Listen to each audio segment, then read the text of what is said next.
really think we all want the same thing. You all want to be validated for the experiences and the feelings that you have personally encountered or that your family has encountered, but you want to be seen as an individual who is not preconceived as being a lawbreaker or aggressive or angry or a drug dealer or whatever it may be. And conversely, police officers want the same thing. We want to be seen as individuals, not just as the police, not just as that authority figure, not just as that guy who's going to take you to jail or that guy who's going to shoot you. We want to be seen as the individual we are too, that's just performing a public service function in the profession of being a law enforcement officer. And so it may sound oversimplified, but I think we all want the same thing to a certain degree.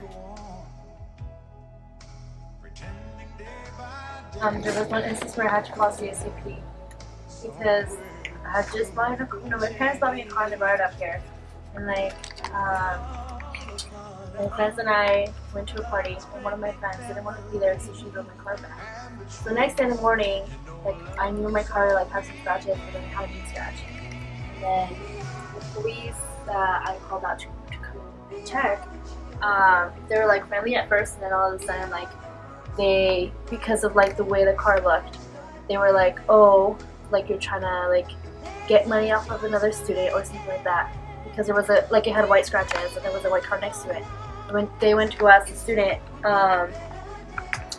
was like, no, I've been here all day, I haven't gone out, which was not true. But then the cops were like, okay, that's fine. But then they turned around and went after me and said you were drunk driving, you hit your car, and then you came back and you tried to make a story so you wouldn't get in trouble with your parents. And so when they brought me into the investigation room, I was nervous and I was shaking, instead of the police officer being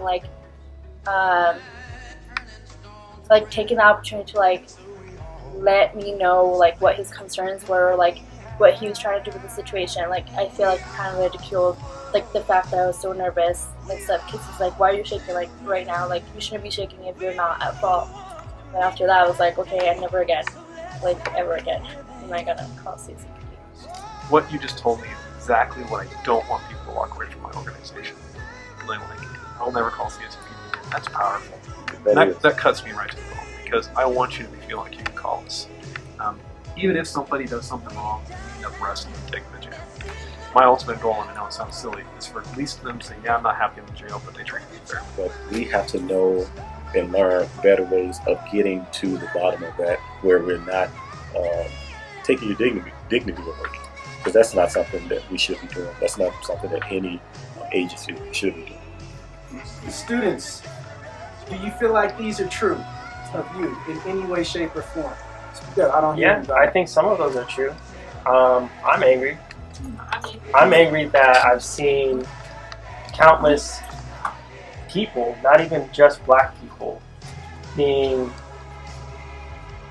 unreasonably killed. And when I say that, I'm not talking about the cases where there's a witness saying one thing and a cop saying the other, because that could go, somebody could be lying, and that comes to the point where it's the truth can be hard to find in those situations.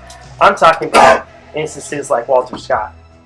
I'm talking about instances, I forget his name, but the young brother was sitting in his car, and in the middle of a conversation, he gets shot.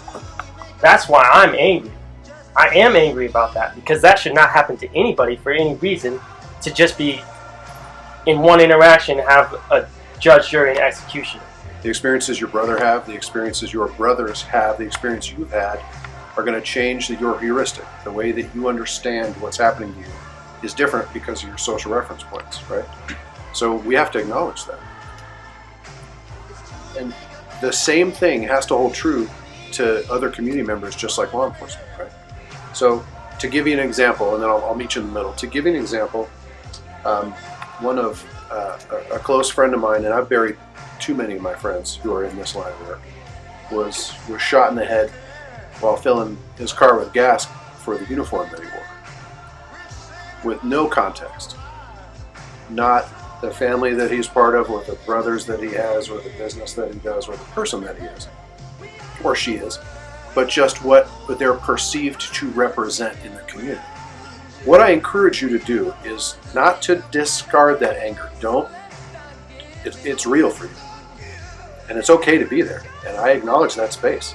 It's okay to be pissed off. And to understand that every time you meet a law enforcement officer on the street, your belief system and your social reference points and your experience are changing the way that you're going to show up in that conversation and show up in that space. We have to acknowledge our history. For many, many years, for decades, policing was the face of segregation, for the enforcement of segregation, for enforcement of Jim Crow laws, for any number of bad things in our society. So we have to be mindful of that. But we also have to hope for the best in all of us that we can move past that. We'll never move past it as long as we stay in our individual camps and make broad statements about each other's groups.